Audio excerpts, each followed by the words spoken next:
Hi, Alexa. Hello, Mr. Bard. Why don't you just present yourself first? Alexa Vartman. I am Alexa Vartman. I was the founder of the new Tantra. Started practicing Tantra 25 years ago, doing rather controversial Tantra, and wanted to do something completely different to a lot of the traditions, so I called it the new Tantra. And you and I have been friends for quite a long time, had some very interesting conversations. Nice that other people get to listen to them now, I think. Yeah. So I'm Alexander Bard, and I'm a philosopher, and I'm interested in Tantra from the philosophical perspective. It was, in my generation, it's absolutely obvious that you have to do both Eastern and Western philosophy if you're going to do it. So when I started studying Eastern philosophy, that's when I got interested in Tantra. So I would say that today I am a Tantric philosopher. You're obviously a Tantric sexologist. We have followers all over Europe. And what's kind of fascinating with this conversation is the fact we've known each other for quite a few years now. We've been fascinated with each other, we've been admiring each other, but we never really had a conversation in public. No. So we'll see what happens, but this is the Bard versus Vartman. Tantra dialogue. All right. Versus. Fine. Yeah. But I'm really curious. And why don't we just start with the word Tantra itself? What does it mean to you, and when did you start to use the term and apply it on your own studies, of course, and then on your own teachings? Yeah, I mean, Tantra for me, I don't, I'm not really a scholar. I mean, I've read, quite a lot of books and I've studied with quite a few teachers, but I don't classify myself as a traditional tantric scholar. But to me, Tantra is kind of like a philosophy. It's a way of life. And I started very sutrically, which is, very sort of renunciation, and that's why I started with Tantra, to renounce one of the things that really had a grip on me, which was the orgasm, the traditional male ejaculation orgasm. And that's where I started with Tantra, to renounce that, which is quite a difficult practice. It often takes people years. Yeah, I buy into it myself. Right. Anyway, so right. When I start writing a book, for example, and I stop having orgasms quite a while, and then concentrate on writing, and I get it all in my head instead. Right, there's a lot of creative energy. Tantra, yes. Yes. So yeah, and that's what I'm interested in. Exactly, how do you apply teachings, traditional tantric teachings, but how do you actually make them work and change your life? So my kind of approach was, read and study a lot of different stuff, but then just work out what worked for me. So I'd say 90% of what came out of the new Tantra was just my own exploration. And when I did it, I didn't think anyone would kind of follow it. I mean, I said, I want to wear a dress, I want to, do some, anal de-armoring for men and vaginal de-armoring for women, all these very controversial, weird things. I didn't think anyone would want to come to my workshop. And lo and behold, 9, nearly 10 years later, we're still selling out workshops despite all the controversy and things. People still find immense benefit from it, 90% of people. So that's how I kind of got into it. Well, you're very rock and roll, so that thank you. Well, coming from the rock and roll king himself, that's quite a compliment. But I would say, having experienced the workshops too, that the number one secret behind your success is actually the sexology itself.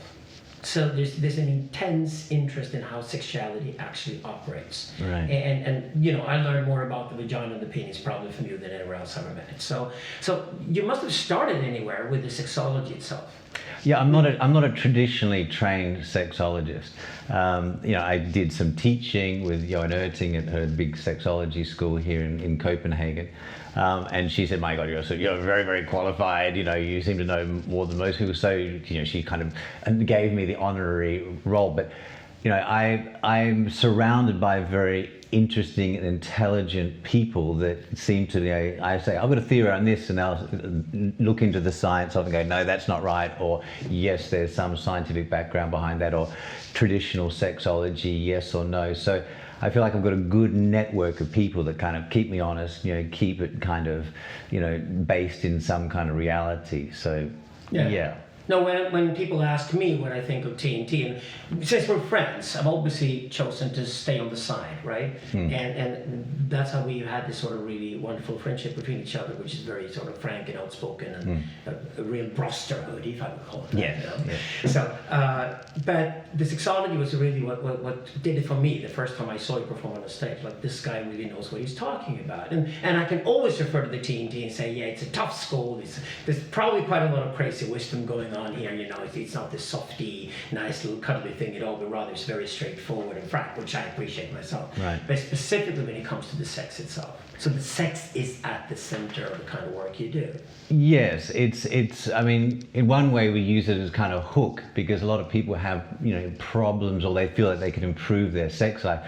There's a lot of energy on it, you know, but it is, you know, it's down and dirty. It's in the nitty gritties. It's discussing the undiscussables, but if you get it right, there can be huge benefits in the rest of life.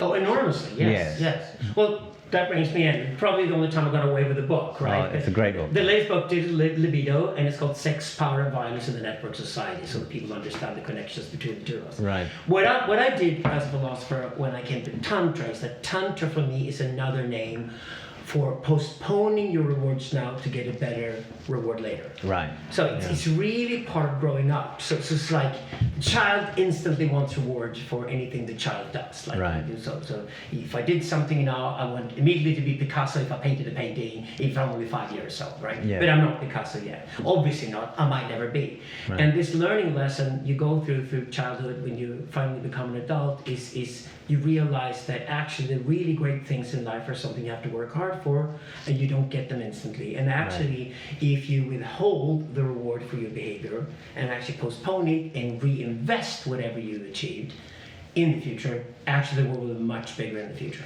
To me, that is a fundamental tantric approach to reality. Absolutely. So this is what Tantra means to me, working as a philosopher, but what I'm really interested in with you, and what fascinates me, is that I come from the Freudian and Jungian school of thinking, which is that we have always in society tried to, we've always underrated the power of sexuality, and actually the sex drive itself is the life force. I mean, so everything starts with sexuality, meaning it's a minefield, but it's also the motor behind everything else that human beings do. Absolutely. I talk about sexuality in this sense, but you talk about sex directly. Yeah. It's always about both, right? Yeah, I mean, and coming back to what you said before about delaying gratification, you know, I have this kind of, you know, refer to a study, we call it the 2 cookie, 1 cookie, you know, experiment, where they asked a bunch of kids, you know, if you can have 1 cookie now or 2 cookies after dinner, which one do you choose? And they measured the children over a long period of time, and they found out that the children that could delay that gratification were more successful in many different ways to measure that over many years. And, you know, I think for many people, you know, that moment of orgasm, whether it's the ejaculation or it's the clitoral orgasm on the woman, it seems to be quite similar. A 5-second, quite intense squeezing of energy that feels good. To give up that for a lot of people is just like, why would I give that up? You know, that's the best 5 seconds of my life. But what we found is that by delaying that gratification, by not squeezing the energy, but allowing it to build up in the energy in the body, that most people seem to be operating, I don't know, I'm guessing, but somewhere around, you know, 5%, 10% of their full sexual energy, which seems to take some time to build up. You know, who knows exactly long, you know, 2 weeks, 3 weeks, who knows? But if you build up that energy, you can do quite a lot of more creative things, like, you know, you get more creative ideas. There seems to be a way that you become more sensitive, somehow a little bit more empathy, and especially when you're in the sexual act, you can sort of feel much more what the other person's feeling and what they need, rather than going for that, you know, orgasm. And that's one of the main complaints of women, that men generally have sex too fast. But when the guys go, well, I have to slow down, I'm getting too close to that, you know, point of no return, then the man in a heterosexual relationship will slow down to that speed that the woman wants, and he'll have more sensitivity, he'll be able to feel her more, and that just makes for much better sex. So a lot of the people that have been practicing this renunciation of the orgasm tantra seem to find that their sex lives really improve. And I mean, you don't really need to go more than that, you know. So I always say to people, like, try it for a few months.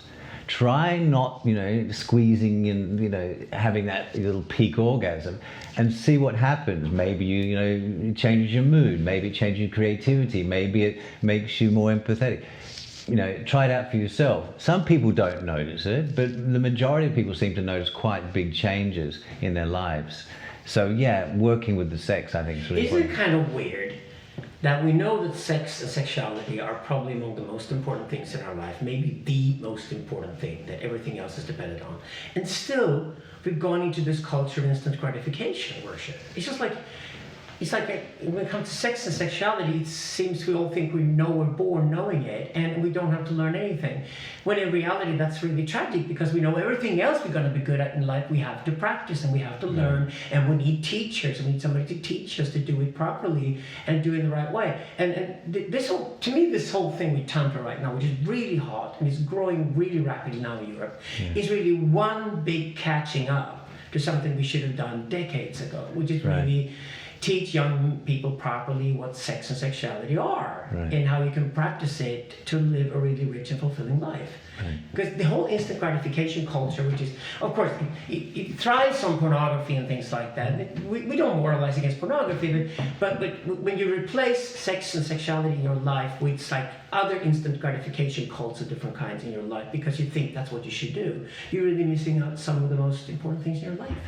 Yeah, I couldn't agree more. And we nickname it McDonald's spirituality. Yeah. People want the results really quickly without having to do the hard work. And that's why I think just putting something up the front like renunciation of the orgasm, you automatically, filter out a lot of people that want that instant gratification. You say, no, it's going to take some practice. It's going to take hard work. You do have to give up the cookie before dinner. It does take, some investment to get like anything, to get a good outcome. So, yeah. But like me, you must have a lot of people who come to you and they look to you as some kind of teacher who's going to teach them something, but they still want the instant gratification, so they're not willing to wait, and there's a certain anger they can direct towards you and me, because I do have students that get very disappointed with me because I basically tell them, no, you're only 25 years old, you read 5 books?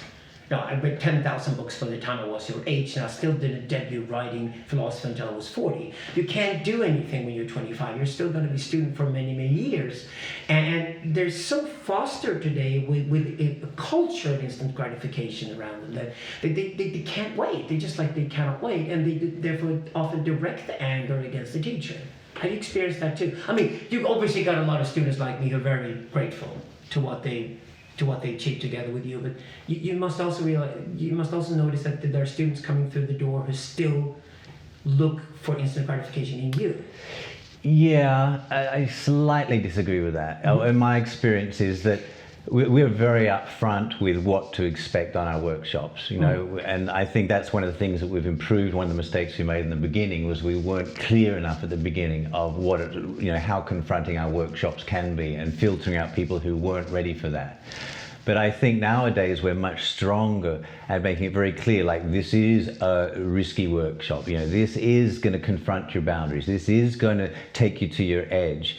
And so I think we're better at screening people in the long run. I think my experience where most people get a bit nasty is, we also work on constructive criticism. And in the beginning we would, and this is, I think, my naivety at the beginning, I thought that everybody who came to a spiritual workshop wanted to grow spiritually, which kind of means by definition confronting the ego.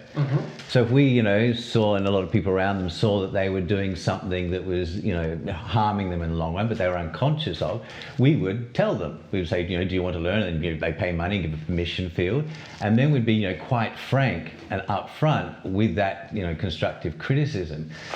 The problem is that we found is that if you really hit a nerve, if you hit something that's a core identity in that person, it can kind of freak them out. It can, if they're not willing to accept that, they will project that onto the teacher and get quite nasty with the teacher. And I would say virtually everyone who does have quite a beef with me still, it nearly always happened directly after I hit a nerve in them. And then what they do is they use a very kind of politically sensitive point like sex, and then they relate to, they're also sexual, they forced me to do that, they forced me to do this sexual thing against my will, and they use sex sort of as a very politically sensitive weapon. Yeah. But it does actually probably more, I would say, come back to the ego confronting stuff we did. So in the beginning, we would give them the feedback, and then we found like 70% of people would grow greatly from that, and 30% would get really nasty. or where they would disappear, we'd never see them again. Maybe 10% would get nasty on it. So what we do now is we get their peers to research them. They pay and go to a workshop, level 5 workshop, and they're trained in all the theory and how to give constructive feedback, how to receive it, how to know how your mind's going to fight that. And then they research their friends and so on and say, what do you really think of this person? What do you say behind their back? What do you really think of them? And then they put that together and work out, is there common things? If only one person finds it, they have a team of 4 or 5 people researching. But if they come up with these common things they're finding that person, they tell them. And we just stand back and facilitate, and we don't really do any kind of text. So we just give the theory and the structure and then leave it to them. And that's much more sustainable, much safer, so we don't get this backlash. Because we are actually now confronted with people who grew up online. And the problem with the online world is, of course, if you write something on Facebook, you can get a like or you don't get a comment at all. Right. But you don't see the non-comment. Right. You only see the likes. Right. So you get like hundreds of likes. You think everybody loves you and approves of what you just said. Right. But actually people who disapprove what you said don't have a way of showing that. Yeah. And for example, if you go to Tinder, you also just swipe away the pictures you don't like, people you don't want to see, and they don't even know it. Right. So it's like we're moving into an era, at least for now, in the online world, where people are in a sort of limbo that they never get the constructive criticism for these technologies. Exactly. They never get them, so they get so used to only getting positive feedback and nothing else. Right. But that kind of creates a really eerie feeling in it, because it's like that we're actually born to take and receive constructive criticism, otherwise we can't grow. Right. So when we work, both you and I work with spirituality, and I do men's work, for example, and it's the same problem there. A lot of the young men come in and they want the instant gratification, they want the instant rewards. Whenever they do something, they want to immediately know that they've improved on something. But when it comes to the constructive criticism, they find that really hard to take because they've never experienced it. Right. It's like there's both something inside of them that's dying to get it so they can finally grow. But at the same time, they're so unused to it. It's just like, it's like you have to put on the silk gloves or something to actually prepare them for it. Because if you actually straightforward just tell them, which to me is real friendship and real care about somebody, is to just tell them straightforward, this is my honest opinion about you or your behavior or the pattern you're on or whatever, or something you could work on. But they're not used to it at all. No. So it must be a shock to them to come into, say, an environment like the TNT or the men's work that we do, and actually find teachers like us that are more like, we save a lot of time by just being more straightforward. And after all, at the end of the day, it's only the teacher's opinion. You're still allowed to have your own opinion. You're still allowed to disagree if you like. But you will grow because you get constructive criticism. Right. I mean, one of the most, when I heard this statistic, I was just shocked, right? Do you know what is the biggest killer of men below 45? Some studies say 50, but this middle age, what is the biggest killer of men? Any idea? Most people I ask this, they never get it right. Would it be suicide? Exactly. Yeah. It's suicide. I mean, I thought it'd be car accidents, industrial accidents, cancers, whatever. No, it's suicide. And this is something that is not spoken about. And there's it's increasing, I think, like 14% over some period. Oh yeah, we have a huge bipolarity pandemic among right, and it's also quite big amongst youth as well. And when they ask the youth, what's one of the things that really depresses you, they often refer to this social media. I kind of, in some way call it, fake book. Because everybody's kind of like, they put on there, I'm doing wonderful, I'm doing great, I'm having this wonderful day. And people that are feeling a bit depressed, having an average day, they look at someone and go, everyone else is happy except me. What's wrong with me? You know what I do? When I get guys who say between 25 and 30 years of age and they finally arrive at their major life crisis and have to deal with their shit, and they come to somebody like me, I usually check out their Facebook or Instagram account or look through the pictures and then just turn over to them and say, it took a lot of energy to smile on so many pictures, didn't it? And they just break out in tears because somebody finally sees that the attempt they made to look successful, finally, it just imploded because they weren't human. They weren't human. All those pictures, often with a girlfriend or wife, even sometimes with the kids and the family, everybody smiling, looking successful all the time. Right. We all have good days and bad days. Fixed. Exactly. They're not even natural. Yeah. So they get all these pictures. And this is the way they present themselves to the outside world, but that's also the way they then present themselves to themselves. Right. And if you look at that afterwards, videos like devastating because they weren't human and all of that. And finally the breakdown said this is the healthiest reaction your body ever did to you, because now we can finally start working on you getting some kind of balance into your life. Right, and I think that's the shadow. And these are the guys that have self-confidence enough to go to somebody like me, at least look for somebody who can help them out of that dilemma, because a lot of the guys start taking pills, they get the diagnosis, they're bipolar, and suddenly one day they hang themselves because right. they don't know how to get out of that trap. Right. And it's I remember you said something like a lot of young men are in different groups. Can you repeat that? They have 3 different kind of things they do in their spare time. Do you remember this? Well, young men look for groups to begin with, right? Right. That's a healthy thing. The gang, getting 5 guys together and doing things together, I think is incredibly important, especially from your late teens and until your late 20s. This is actually the center of your life by then, before you're actually a man. But what's the movement going to? I think you said like porn is one big thing, gaming and hate groups or something? Yeah, because this is what the guys do when they lack self-confidence and they go online. So they go into pornography, which is a very solitary experience, right? They then go into gaming and gambling more than anything, which is they also lose the money they have, and there's also a very solitary activity. So what they do is that they have no self-confidence to actually be socially successful in any way. So they end up being very, very lonely. And of course, number one, they're not really great friends to the guys because the only thing they're trained in is loneliness. Right. And number two, there's no way any girls are going to date these guys. They're the ultimate losers to women, right? And this is the new male-dominated underclass in our society. We've got to have women in the middle, very much in the middle, because women can, after all, they struggle, they have their crises and things, and they try to get things right, including their sexuality, as you know.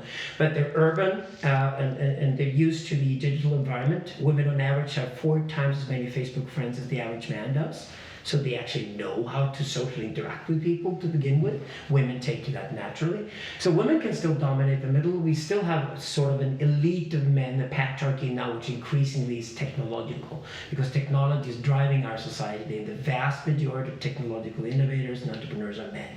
So they're going to dominate the top of society. But we also have a new male-dominated underclass. And these guys are online, they're in social media, like everybody else, but they only go with activities where they're not challenged by anybody, because so they get very lonely. Okay? Right, and their idea of sexuality is strictly through pornography. Right, maybe that explains, I'm always kind of researching this, what creates depression in people. Maybe that's one reason why it's so heavily skewed towards men compared to women, is that maybe women are better at sharing when they feel depressed. I think a lot of men, we try and, shoulder that and not show our emotions and isolate ourselves. And I think that's also one of the shadow sides of our current culture, where it's all about, I'm perfect the way I am.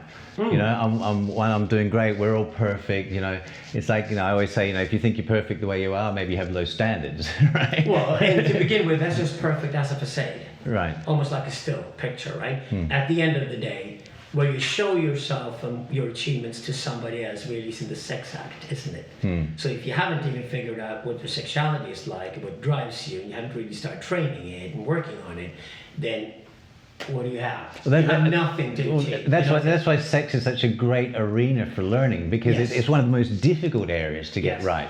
If you can get it right in sexuality, it can, you can use the same kind of principles in so many other different areas, just relating to other people, relating to your children, just relating to life. It's it's a little microcosm of what you experience in the macrocosm. That's when we do men's work. The first thing we do, and say I've got 150 guys in front of me in a room, the first thing you tell them is that the first thing you have to do in your life is get your sex life in order. At least it works, right? Because, and then we look at the guys and say, because can any one of you in this room trust a brother who doesn't have a sex life in order? Because otherwise he's going to be obsessed with the sex life all the time, and the fact that it's dysfunctional. So that's the first thing we do. We bring in tantric teachers to teach the guys what male sexuality is. That's the first thing they need to learn. If you're going to do spiritual work on what it means to be a man and finally finish the journey from boy to man and become a fully grown-up man, the first thing you need to work on is your sexuality. Yeah, because a lot of people say, but my relationship, is more important than just the sex. But if you look at things like the McKinsey studies, he was showing that, you know, the foundation of a good relationship, if you have a good sex life, it makes it easier to deal with all the emotional turmoil and difficulties of being in a relationship. Yeah. So sex does seem to be quite. And you can turn around. If you've got a bad sex life, you're going to compensate for that in absolutely everything else you do in the relationship. So sexuality is central. This, though, creates a problem. It's that in our society, we're so used to getting a solution to a problem and getting it instantly. Like, we think we can go online and get some expert out there to just advise us on something, and immediately we have the solution to a problem we're addressing. But the thing, though, with sexuality is precisely because it's in the body and the mind at the same time. It's sex in the body and sexuality in the mind. But because it's so prevalent and so present there, and because it is the motor behind everything else we do as human beings. When we say libido, so we say libido here, you know, libido is that within you that when you wake up in the morning wants to live. That's within you that wants to have a cup of coffee and get started and getting things done and enjoying life. That's libido. And libido is fundamentally sexual according to Freud, and I firmly believe that's the case. But this also means that this mindfulness, this enormous force that's the bottom of everything else is never harmonious, and it's never easy. And the problem I think both you and I be confronted with when we be controversial in our work is that people come to us, they hear the message that we say sexuality and sex are incredibly important, can hardly be overrated. If you focus on them and get them right, you will get most other things in your life right, certainly your priorities. But they also come to us with the belief, the false belief they have just about everything else, that this is just a problem to be solved. And once the problem is solved, then you know what sex is like. You don't have to learn anything the rest of life. You can just practice it and enjoy it, right? And that, I think, is a big mistake, because you and I never said that. We never ever promised people that sexuality would be easy, or that it would be harmonious, that it would be balanced. Rather the exact opposite. Exactly. And I think, you know, sex is a very good litmus test for how embodied you are. You know, a lot of people think, I'm so spiritual, I'm really deep. Well, you know, is it embodied? You know, it's not just, you know, being clear in your mind about certain things, you know, and I think, you know, you put your body against someone and within seconds they're going to know, you know, are you embodied? Because I think spirituality, when it's embodied, is sexy. You know, you don't want to just date a walking head. You know, you want someone that's actually living in their body. And, you know, I think perhaps, you know, women's bodies are especially in tune to, like, a men's body in a heterosexual relationship. You can feel, is this guy walking the talk? You know, can I feel him? Is he really embodied there, rather than just, you know, thinking? Actually, we're pretty, you know, we're born in with the capacity to just look at somebody when they walk into the room and tell them whether it's sex or not. And when we say somebody's sex, at least when they're not just young, but actually when they become of some age, and we still find them sexier than ever, it's precisely because they have an embodied sense of mind and sexuality belonging together. Which gives them a certain presence. They don't need to prove anything. There's a certain natural confidence to that. If you know that, you know, you're embodied in your sexuality. If that's not quite right, there's always, you know, some kind of covering and compensating. Yes, exactly.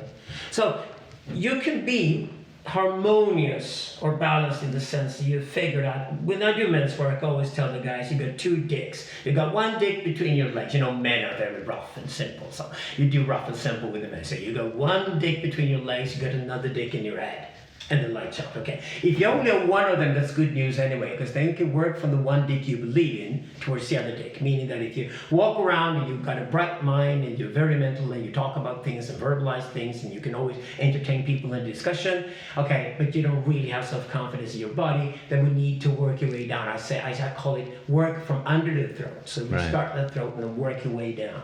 So you get self-confidence in your entire system, your entire body, you become embodied, right? But you can also find the opposite. Now, I don't mind at all to have a guy walk into the room who, you know, he's a working class guy, but he knows his sex, he gets laid, he's probably pretty good at it naturally. He, you know, for him, Tantra is more like, you know, he's just getting a little extra on everything that he already has, right? But he doesn't have the self-confidence, and you can tell the guy's bright, but nobody ever told him. He didn't go to school as much as he probably should have because nobody knew that he was smart when he was younger. And I can just look at the guy and say, you're going to be an easy piece of shit to work with because you believe in your dick between your leg already. great, because then you believe in your body. That means you are embodied. All we need to do now is to work on your mental self-confidence, and you can shine. Right, and it seems the mental body is faster to change than the physical body. It is. It takes much more time to get that all operating properly. Absolutely, and that's I think it's also a result of modern society being sort of very mental in itself. So we're so trained to think of who we are in terms of comparing ourselves to others because we're verbal all the time, we are in dialogue all the time, we communicate with other people all the time. So we measure ourselves according to those instruments, and we go to school at least the first 30 years of our lives, right? So but the thing is that when you go down into the body, most people think it's about going to the gym, and they get a PT. Right. And then work on the muscles, which is again preparing yourself for the meat market, preparing yourself for getting out there and being sexually attractive. Yeah. But you work in the gym and you spend hundreds of hours getting the muscles right and getting your body toned and getting the fat off your system and getting the right diet. And then finally you've done all those things and you're out there and you meet the partner who's actually attracted by you. You don't know what to do with it because you never trained yourself in the area of sex and sexuality. Right. Which is the real minefield and the real challenge. Yeah, and I think there's a lot of confusion about what is, for example, like we're talking about masculinity. What does it actually mean? Yeah. Some people think it's to macho or to be pumped up and strong and whatever. But to actually go, what does it mean? Women somehow often seem to be very finely tuned to how present is this guy. But then the question is, what does presence mean? And then it's like, okay, then you have to kind of explain that, the embodiment of these two dicks in the body and so on. It's a very misunderstood area, I think. Well, to begin with, we both do spiritual work, right? So I'm a Tantric philosopher, you're a Tantric xologist in that sense, but you also know the benefits of very often working with the men and the women separate from each other. Yeah, absolutely. You try to challenge them and make them work together. And there's a strong, wonderful, androgynous element to the TNT that I really like. You yourself personified. I think that's really helpful because if you say you take on sexuality in a shamanic way, then certainly the androgynous presence is really great. Because the androgynous is the go-between between man and woman in that sense. But you also just on that point, I mean, it's so interesting how confronting that is for people, for like a man to wear a dress. Yeah. Because it's like, okay, women's fine for them to have a masculine side and wear men's clothes, but it's so confronting for people to, and so socially unacceptable for a man to embody his feminine side. And that's why one of the reasons I do it. Mm-hmm. Like I always say, I try and stand for that which people cannot stand for themselves. Why can't a man embody his feminine side? It certainly gave me a better understanding because I notice a weird thing, right? When I'm in my masculine, dressed as a guy, I kind of think as a guy, right? So, what I've got to do next, I've got to have my purpose, be on mission, am I winning, am I failing, sort of thing. But then when I put on a dress, all of a sudden I'm like, my mind switches, right? It's kind of weird. And all of a sudden it's, I'm looking at the other women. What are they wearing? Who's prettier? Am I prettier? Who's the guys looking at? And then it's all of a sudden I see, but because I'm not fully... Hierarchy. Right. Power. Right. What are you looking at? And then it's all of a sudden like, I can see my mind switching. I'm not fully immersed in it like a fish, what is water? Yeah. They're in it all the time. All of a sudden I notice my thoughts changing. Then I start competing with other women or something, and it's like, interesting. And that gave me some understanding of the masculine and feminine in men, for example, and how it switches. So obviously, you and I both believe strongly that men and women, and we believe in the androgynous, and we have a sort of tribal understanding of what it means to be human. And still, we have arrived in a society today that believes in some kind of blank slate ideology. And it's become a common belief that boys and girls are born the same, like if they were blank slates, and everything else they're being trained to be, like genders or roles that they're trained to be, rather than being free to be whatever they want to be. Right. Now, that's kind of weird because, both you and I work with men and women. We definitely see how men and women are different, and actually how that is attractive to both of them. And we believe in female strength, we believe in male strength. Right? Yeah. So when you work, do you find it sometimes better to work with the men separate and the women separate? Absolutely. Yeah, absolutely. And how does that come about? When do you experience that it's better to separate the two genders actually to teach them? Well, just a nuance on that, just before I answer that. We actually separate them into masculine and feminine. Mm-hmm. So you'll get some women that have a larger masculine, let's call it core. Right, so they like to. They're even from little children, that girl was more interested in cars, or more interested in, you know, science, or more interested in reading or whatever. She has a natural thing, and often sexually she'll, you know, be dominant. I have, you know, a couple of... I call it phallic. Right, it's totally phallic. It's the same thing. And I think that's where Freud had something there, the whole penis thing, because I have some lesbian friends, and she says, you know, I always try and masturbate, you know, on my vagina things, but within seconds I'm always thinking of having a penis, and you know, they want to be the top in that. So we actually we don't say men have to be masculine, women have to be feminine. I mean, choose, and also be good at both. Yes. Which is quite interesting. But that's what you personally practice, obviously. Right, well, yeah, because I kind of feel like I really did my heterosexual Australian male for, you know, most of my life.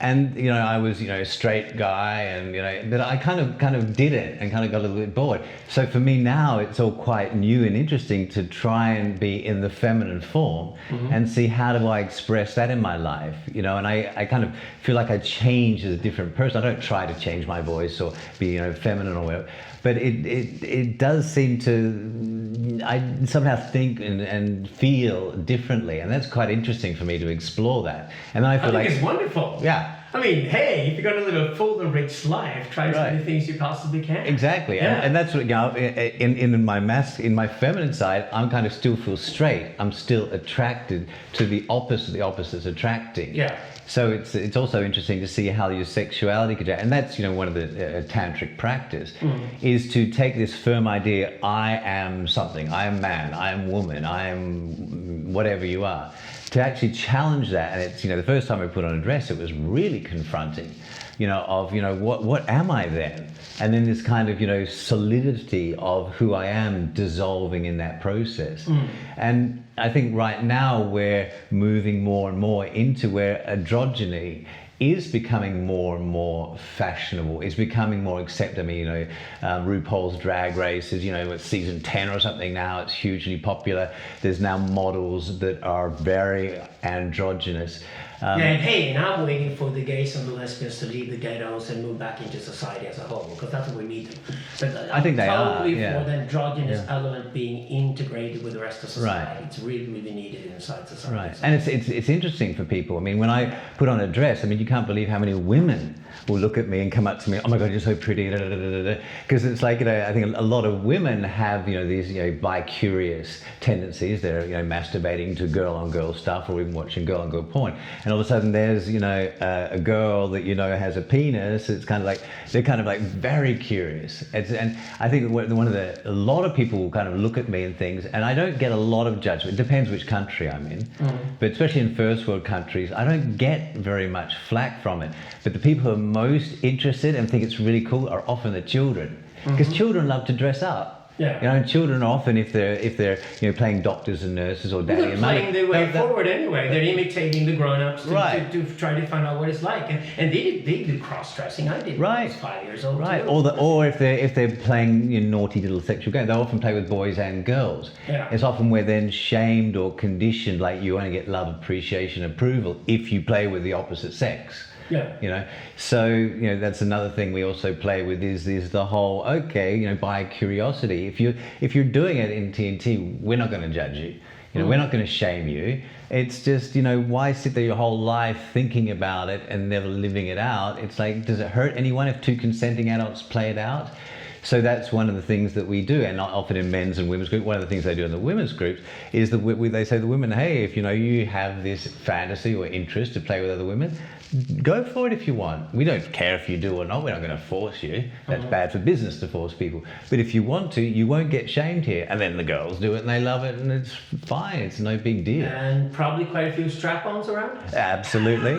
And, you know, the similar, you know, with men it's a little more scary, because, you know, for men, you know, anything that involves penis is, you know, very taboo, very scary. Which is weird, because I teach men, when we do men's work, that the heterosexual intercourse in itself is the man's worship of his own penis. And I just basically tell them that, admit it, you know, you worship your own penis when you're fucking a woman.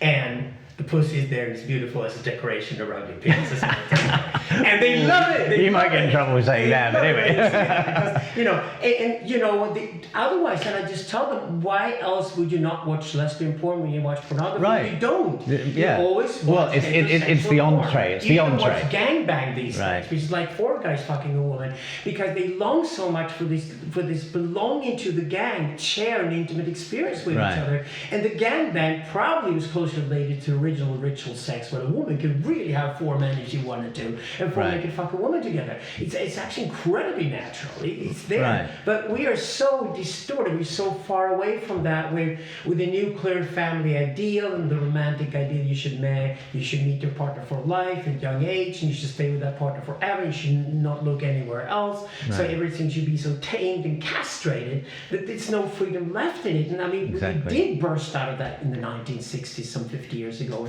We still didn't know we're going to arrive at a good place with that, because obviously we did blow up something that was very conformist that didn't work. So the nuclear family idea did not work, certainly not for everybody, not for most people, because it was forced on us only about 100 years before that. It has nothing to do with human sexuality. Right. But the problem is sexuality, number one, is never harmonious, never balanced. That's exactly what it's attracted to. Right. We're attracted to the ambivalence of the whole thing. But that's the first thing we have to teach people. The second thing is that the way we perceive sexuality and sex in our culture has been fucked up. So we need to liberate it. We need to experiment way more than we used to. But to be able to do that, when you do something as important to you and as difficult to your sexuality, you need to build from some kind of self-confidence. So how do you work with men and women right. to walk through the door to TNT to build self-confidence? How do you do that? Great question.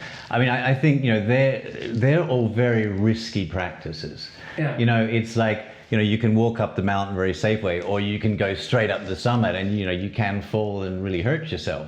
To do those sort of practice, you need quite a strong, stable, you know, relationship if you're going to do that. Yeah. You know, we always say, how do you deal with that reality that you're attracted to other people? Do you take a more kind of restrictive approach and like, okay, just don't look at other people, just pretend I'm not attracted to other people, and you know, kind of, you know, control each other. I won't if you won't, and that's one thing that works for, you know, some people. Long term though, you know, what happened, how do you deal with those attractions? How do you, because, you know, I'm not like a big scholar having read, you know, thousands of books and things, but I do ask nearly everyone I meet and all the students and people come to our workshop, I say, you know, what do you think about? And a big one for the women is like the gangbang. Right, is to be penetrated by a lot of the masculine. Now, and for the men too. Right, and for the men too. Yeah, high five, you know. They long for it. Right. To share the sexual experience with other men. Right, without competing. Without competing. Right. That's a total turn off for women. It's right. A total turn off. So why is it such an insult to call a woman a slut? Yeah. That's why we said there's an absolute legitimate place for the divine slut, that she can be, you know, have many men if she has that fantasy, and a lot of women do. I mean, you know, and then if they don't ever live that out, then it can get even bigger, you know, into the kind of the rape fantasy. You know, it gets, there is a genuine longing, I think, in many women. If they don't, fine, but if they do, how do you do that in a safe way? So we have certain guidelines and recommendations that if people want to work with that. The big one, of course, is getting over shame, but the second one is getting over jealousy. You know, because if you're going to, you know, fulfill some of your fantasies, not many people masturbate to monogamy. You know, oh, the same genitals for the next 30 years. You know, not many people do that. So then how do you deal with that, you know, scary emotion of jealousy? I might lose my partner. So one of the things we have, you know, 10 sort of rough guidelines or recommendations that I found when I was doing that practice, what worked, and some of them are, I can't remember all 10 right off the top of the head, but a lot of them is, you know, talk about it with your partner and do it when you're in a good space and say, okay, I would have this fantasy of being with someone else. Would that work with you? And quite often it does. You know, they say, oh yes, we'd like to have another woman in our bed, for example. Okay, then you go out together and you go and find, you know, a woman that you both like, and you invite her in, you communicate, and there's something, I think, you know, a lot of people say this might break up my relationship, right? But I think there's something so beautiful about, you know, yes, I had sex with that other person and it was great, it was wonderful, but it's you I want long term. Yes. It's you that I love. Yes. You know, And we often say, it's And if your relationship couldn't stand that test anyway, what was it worth? how strong was it anyway? Was Yeah. it really meant to be? And then you also like to bring another man into the bed. That's often even a little bit more scary. A lot of guys have the fantasy of two women. A lot of women have the fantasy for two women. But to bring another guy, and then how do you not compete? How do you serve the woman? How do you stay respectful? And once I think, we have a level 3 workshop, which after they've had all the theory, clothes on, very safe, structured, learning how to say no, not doing any compromising and feeling you're forced in any situation, and learning that. And they actually get graded by the teachers, by the workshop facilitators. Is this person ready? Are they strong enough to go to level 2? And then they take the clothes off, and then they can do, all the in the body work, the vaginal de-armoring for the women, and also for women in the anus if they want, or the men if they want, and the cock work stuff. And then if they're sort of ready for that, then finally the third workshop is, okay, this is for me this changed everything, is if you really spell out what you're really fantasizing about, and we get people to write up their fantasies on the board, and it's just like gangbang, to be have a bisexual encounter, to have the, it's all reflecting outside society and right. how really oppressed or suppressed, and how still scary are. that is, right? Yeah, it's weird. It's so then they write them That's up on the where board. It all comes out. Right. That's where it all comes yeah, out. and you see there's basically only 5 or 6 main sort of, I want to be dominated, I want to be submissive, there's not a huge amount of variation. It's just things that are oppressed by society. Yeah. So people write it up on the board, and then a woman says, I've had this fantasy for a long time to have like 5 men, for example. So then what we do is, once they've all written their fantasies up on the board, then what they do is they say, forget about me trying to get. What I'm going to focus on, how do I give? Which is a very tantric practice. How do I serve? And then you go, okay, that woman over there wants to have a gangbang, and would you be willing to do that? And you say, yeah, all right, I would. And then 5 guys come over to the woman and say, oh, we heard you wanted to, have a gangbang. Are us 5 guys suitable? Do you like us? How would you like it done? Let's set a code word with you, like apple tree, to stop it if you ever feel unsafe or whatever. And how would you like it? And it's interesting that once the woman feels respected, loved, cared for, with that she's in control, that she has clearly defined her boundaries, she knows she can exercise that at any time. It's interesting how often they really want to be sort of taken, quite often. They do want it a little bit scary, a little edgy. So, and then the guys will say, okay, well, all right. And when I first, learned that women often want to be taken a little bit, to really be ravished, I was like, really, women want that? I thought they just want to be sweet and nice and kind and, soft and gentle all the time. But there is, that longing in a lot of women. Yeah. Why not? And then you work out how to actually serve that. But the other one is the jealousy practice. So we have, one of the things is to actually to watch your partner be sexual with someone else. That's why we say invite the other person in your bed, because there's something about really being communicating with your partner when you're being sexual with someone else. And often after 5 minutes, people go like, what was the big deal about? Yeah. It was just such a huge thing in my head, but now I feel like much more love and connected with my partner now. We're kind of horning together on it. We can, replay that even when we're alone, and it builds a much deeper trust with people. It's a scary practice. It's a very advanced practice, but it does seem to really often bring people much closer. It's incredibly important because it deals with ownership and everything else in your life too. Right. So it's like you're scared of losing things, so you hang on to them and you claim them in a way you wouldn't have to, because you could actually share them value of something with somebody, but you think it has to be all yours. To me, it's a very infantile reaction, almost traumatically infantile. It's just like, if I don't possess this, if it isn't mine, exclusively mine, it's not mine at all. Yeah. Right? And this is something we need to foster people to get out of. So right. we don't end up with that deadlock all the time, I would especially say, not with sexuality. I would say that is the main fear of people that come to our workshops. They say, do I have to, be having sex with other people? No. Absolutely not. I mean, I always say, monogamy is, sex with love is way better than just sex. You know, if you're really connected in love with that person. You can't do that if you're just constantly changing partners all the time. You know, or if you never have long-term relationship, maybe you've got an intimacy fear. Yeah. So, you know, once you're sort of with that person, of course, and you're really in love with them, it's often you're not interested in other people. But that may only last for some period of time, and after a while, it's like, maybe we could spice things up a little bit. So we distinguish between love-based monogamy, which is natural and you're totally in love with each other and you're not really interested in other people. That's great. Yeah. But the fear-based monogamy, where I don't want to have sex with you anymore because I'm kind of not interested. You know, we've had children and now I'm not so interested. But you sure as fuck can't have sex with anyone else because I love you too much. I mean, what kind of logic is that? Yeah. You know, I always say, like, you know, if you it's not love to begin with. No, because I mean, surely unconditional yeah. love is if you really love someone, you want them to be happy. Yes. You don't tell your best friend, you know. If you love somebody, set them free. Right. You don't say your best friend, you can have sex with this person, but you can't have sex with that person or that person. You don't control your best friend like that. Why is it just because we are coupled together with our genitals that all of a sudden I have the right to tell you how you live? You know.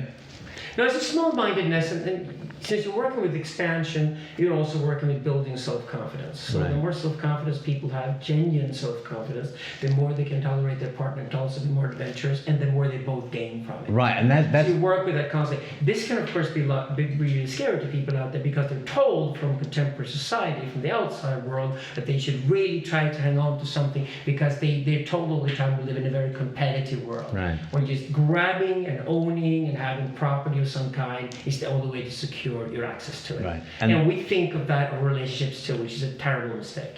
And that's where what if you foster your children that way? Right. Horrible. I know. Horrible. Yeah. And that's where I think we circle back to Tantra again, because there's, typically, we are so used in society that men are chasing the women. Yeah. And that when you become tantric, when you renounce the orgasm, people become much better lovers. We often say before tantra, the man chases the woman. The woman has pussy power; she's the gatekeeper, and she can control him, pussy whip him a certain way. If the man is tantric, and they're quite rare. It's like, we say it's the longing to what's they say? It's the answer to the longing in the woman's body. A guy that can really, be present, not ejaculating, really feel her. There are a whole bunch of different orgasms that woman can have. Not the 5-second clitoral, but they can have the G-spot orgasm, which might. You got 7, haven't you? Yeah, 7. Yeah. We de-armor the cervix, take the pain out of the cervix, take the pain out of the G-spot. That can orgasm for, somewhere around 5 minutes or something. There's a womb orgasm when the womb is completely soft and that stress is taken out of the womb. That can orgasm much longer, 20 minutes is quite possible. Full body orgasms. And that is so, if a man can do that, his stock price rate goes out of the roof. He doesn't have to really worry about the woman going and being sexual with another guy because he knows, she's going to come back home. They have this thing in England where they used to train the hunting dogs to come back when they whistled, is they would masturbate the dog, right? It's eccentric English. Masturbate the dog when they whistled, and then when the dog's out chasing the fox, they would whistle and the dogs would go. It's the same kind of thing a little bit, maybe. Yeah. It's like, it's hard to find really, really good tantric men that can really, really work with the woman's body properly. And an interesting thing on that is if you do de-armor, we have like tantric midwives. If they do de-armor the cervix properly, there is now a movement, it's quite big, you can YouTube it, on the orgasmic birth, where women can actually experience orgasm without pain whilst they're giving birth. I think that's a much better way to come into the world instead of mummy being ripped and cut and screaming in pain and into the world, bright fluoro lights through quite a traumatic thing. There is this sort of movement more towards, what is the most natural way? And I think the woman's body is an incredible thing. Yeah. If it's used properly, if it's loved and de-armored properly. But again, to go through the shame and do these kind of weird, strange, practices, which can be quite confronting for people.